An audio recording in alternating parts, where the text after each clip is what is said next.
going to this container.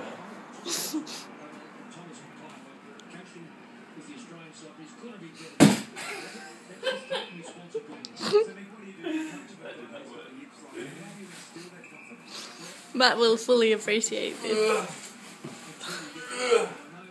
It's like the air is not letting it go.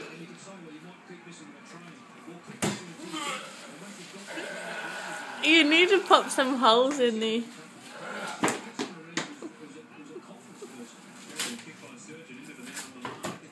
It works!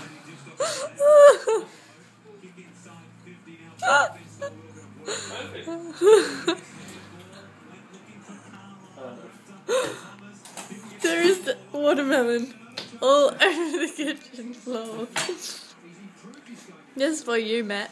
You better appreciate it. Babe, it's the air in the bottom. You're gonna have to make holes.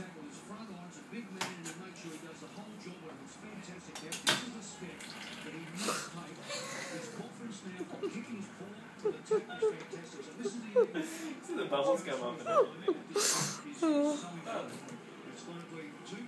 Might take one of these to work. There you go, Matt.